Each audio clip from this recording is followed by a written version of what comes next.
ये समझने की कोशिश करना हमारी स्वाभाविक प्रवृत्ति है कि हमारे आसपास की हर चीज कैसे काम करती है। और पूरे इतिहास में ये जिज्ञासा ही है जिसने हमें अपने पर्यावरण का सर्वोत्तम उपयोग करने और तकनीकी रूप से उतना उन्नत बनने की अनुमति दी है जितनी हम हैं। हालांकि अभी भी बहुत सारे रहस्य और अजीब घटनाएं हैं जो रहस्यमय भूगर्भीय संरचनाओं से लेकर रहस्यमय पुरातात्विक स्थलों तक स्पष्टीकरण को अस्वीकार करती हैं। ये स्थान दुनिया भर के वैज्ञानिकों के लिए पहेली बने हुए हैं। नमस्कार दोस्तों, तो आज के वीडियो के लिए हम 5 रहस्यमय स्थानों का पता लगाएंगे जिनके बारे में वैज्ञानिक नहीं बता सकते। तो आइए आज हम एक ऐसी यात्रा पर निकलते हैं जहां हर कोना अनसुलझी पहेलियों से भरा हुआ है। नंबर 5, झील माराकाइबो, वेनेजुएला। बेशक वेनेजुएला में माराकाइबो झील पर स्थानीय समुदाय लंबे समय से पानी और मछली पकड़ने के लिए निर्भर रहे हैं, लेकिन वहां एक अजीब घटना घटती है और ऐसा सैकड़ों वर्षों से होता आ रहा है। इसे कैटाटुम्बो बिजली कहा जाता है और इसे चिरस्थायी तूफान के रूप में जाना जाता है। ये एक ऐसी जगह है जहां वास्तव में हर रात गरज के साथ बारिश होने की संभावना अधिक होती है। ये तूफान प्रतिवर्ष 10 लाख बिजली चमका सकते हैं और प्रतिवर्ष 140 से 160 रातों तक प्रति रात 10 घंटे तक चल सकते हैं। बिजली आमतौर पर मीलों दूर तक दिखाई देती है और ऐसा होते समय लगभग एक अलौकिक एहसास पैदा करती है। चीजों को और भी अजीब बनाने के लिए निरंतर अध्ययन के बावजूद अभी भी इस बात पर सहमति नहीं है कि वास्तव में यह घटना सटीक स्थान पर क्यों होती है। ऐसा माना जाता है कि यह उन कारकों के एक अद्वितीय संयोजन का परिणाम है जो माराकाइबो झील क्षेत्र के लिए विशिष्ट है। कैरेबियन सागर से आने वाली गर्म और नम हवा झील की स्थलाकृति के साथ साथ एंडीज पर्वत से आने वाली ठंडी हवा से टकराती है। हालांकि यह पूरी तरह से स्पष्ट नहीं है कि तूफानों के लिए सही परिस्थितियां बनाने के लिए यह पर्याप्त है या नहीं, और कुछ शोधकर्ता सोचते हैं कि यह तेल भंडार और झील के नीचे अन्य खनिजों की उपस्थिति के कारण भी है। कारण चाहे जो भी हो, कैटाटुम्बो बिजली वेनेजुएला की लोक कथाओं और परंपराओं का एक महत्वपूर्ण हिस्सा बन गई है और इसने साहित्य, कला और संगीत में भी अपनी जगह बना ली है। इसने वर्षों में अनगिनत लोगों की जान बचाई है क्योंकि यह पूरी तरह से विश्वसनीय है। इतिहास बताता है कि इसका उपयोग नाविकों और नाविकों द्वारा एक प्राकृतिक प्रकाश स्तंभ के रूप में किया जाता था जो उन्हें माराकाइबो झील और निकटवर्ती वेनेजुएला की खाड़ी के खतरनाक पानी में सुरक्षित रूप से मार्गदर्शन करता था। Number 4, chocolate hills, Philippines. Philippines में बोहोल द्वीप पर स्थित चॉकलेट हिल्स एक आश्चर्यजनक प्राकृतिक परिदृश्य बनाते हैं और उनमें से 1776 के साथ देश में सबसे प्रसिद्ध स्थलों में से एक बन गए हैं। इन्हें यह नाम शुष्क मौसम के दौरान उनके स्वरूप के कारण मिला है, जब पहाड़ियों को ढकने वाली घास भूरे रंग की हो जाती है और चॉकलेट के ढेर जैसी दिखने लगती है। यह एक अविश्वसनीय परिवर्तन है जो घटित होता है और जो दुनिया भर के लोगों को आकर्षित करता है। हालांकि चॉकलेट हिल्स की उत्पत्ति वैज्ञानिक रुचि और एक स्थानीय किंवदंती का विषय है, और वैज्ञानिक रूप से इस स्पष्टीकरण में अभी भी कुछ टुकड़े गायब हैं कि उनका निर्माण कैसे हुआ। भूवैज्ञानिक अध्ययनों से पता चला है कि ये चूना पत्थर के अपक्ष, कटाव और प्राचीन समुद्र तल से मूंगा जमाव के उत्थान का परिणाम है, और लाखों वर्षों में उन्होंने इन शंकु के आकार की पहाड़ियों का निर्माण किया है। उनका सटीक आकार, उनकी बड़ी संख्या और वे स्वयं नष्ट क्यों नहीं हो रहे हैं, ये पूरी तरह से स्पष्ट है और ये अभी जांच का विषय है। बेशक विज्ञान से परे एक स्पष्टीकरण है और स्थानीय लोक कथाओं से एक अधिक रोमांटिक कहानी है। किंवदंती है कि अरोयो नाम के एक राक्षस को एलोया नाम की एक नश्वर महिला से प्यार हो गया। जब उसकी मृत्यु हुई तो अरोयो का दिल टूट गया और वह रोना बंद नहीं कर सका, और यह उसके आंसू थे जिन्होंने चॉकलेट हिल्स का निर्माण किया, क्योंकि वे सूरज के नीचे सूख गए और जम गए।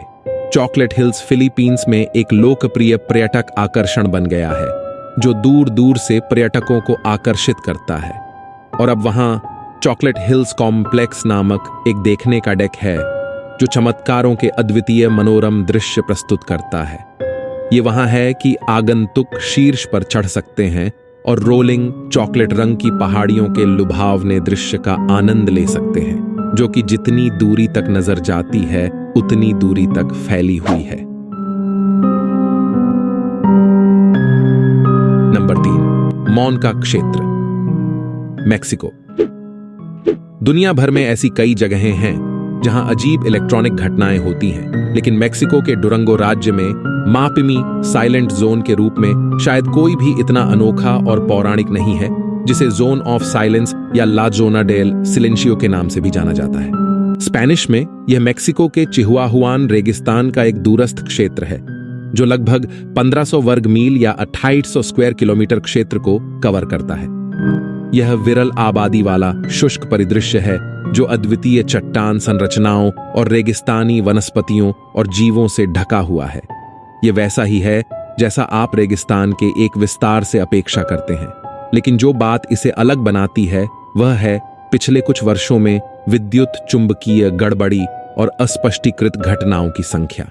संभवतः जोन ऑफ साइलेंस के भीतर सबसे प्रसिद्ध अजीब प्रभाव रेडियो सिग्नल और संचार उपकरणों को बाधित करने की इसकी क्षमता है। कई लोगों ने बताया है कि क्षेत्र से यात्रा करते समय रेडियो संपर्क पूरी तरह से टूट गया है, लेकिन कोई भी पूरी तरह से निश्चित नहीं है कि ऐसा क्यों हुआ।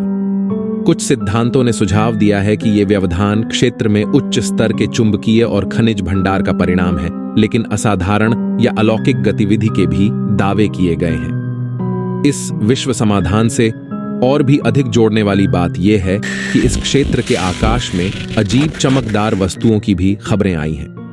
दो और, जबकि ये घटनाएं विद्युत हस्तक्षेप की तुलना में बहुत कम आम हैं, उन्हें भी अभी तक संतोषजनक ढंग से समझाया नहीं जा सका है।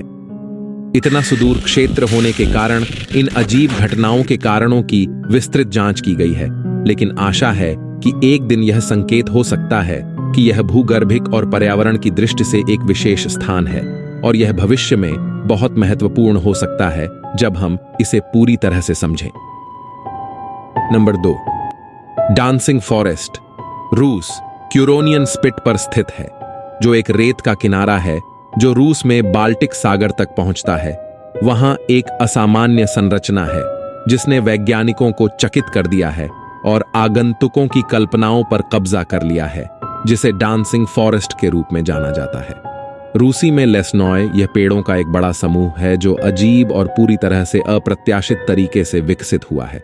वे सभी देवदार के पेड़ हैं, जिन्हें आमतौर पर लंबा और सीधा होना चाहिए, लेकिन इस जगह पर वे विचित्र और अक्सर मनमौजी आकार ले लेते हैं। उनकी सूंडें कॉर्कस्क्रूज की तरह सर्पिल हो सकती हैं और उनकी शाखाएं अजीब और लगभग असली तरीकों से मुड़ती हुई प्रतीत होती हैं।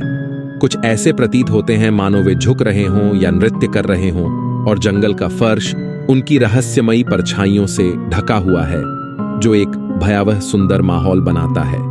यह दुनिया का एकमात्र जंगल नहीं है जहां पेड़ों को अनोखे तरीके से उगने के लिए जाना जाता है, लेकिन इस नाचते हुए जंगल में अधिकांश अन्य पेड़ों को समझाना आसान है। हालांकि सटीक कारण अभी भी शोधकर्ताओं के पास नहीं है, लेकिन इसे समझाने के लिए कुछ सिद्धांत सामने रखे गए हैं। सबसे लोकप्रिय यह है कि ये विकृतियां क्यूरोनियन स्पिट में चलने वाली तेज और लगातार तटीय हवाओं के कारण हुई हैं, जो समय के साथ पेड़ों को आकार देती है। क्षेत्र की रेतीली मिट्टी और अद्वितीय माइक्रोक्लाइमेट भी इसमें भूमिका निभा सकते हैं कि यह पेड़ों के साथ कैसे संपर्क करता है, लेकिन आमतौर पर यह उम्मीद की जाती है कि प्रत्येक पेड़ एक समान तरीके से बढ़ेगा।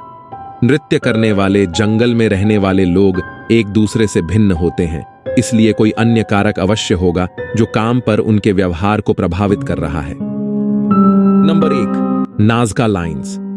दुनिया भर में पेरू की प्राचीन सभ्यताएं परिदृश्य में विशाल जोग्लिफ बनाने के लिए जानी जाती थीं, लेकिन पेरू में नाज़का लाइन्स जितना अजीब और रहस्यमय शायद कोई नहीं है, जो सैकड़ों जटिल और विशाल डिजाइनों से बना है, जो सरल ज्यामितीय आकृतियों से लेकर जटिल चित्रण तक है। जानवर, पौधे और मानवीय आकृतियां हों, वे 167 स्क्वायर माइल के क्षेत्र को कवर करते हैं और नाज़का लोगों द्वारा बनाए गए थे, जो 200 BCE और 600 CE के बीच इस क्षेत्र में पनपे थे।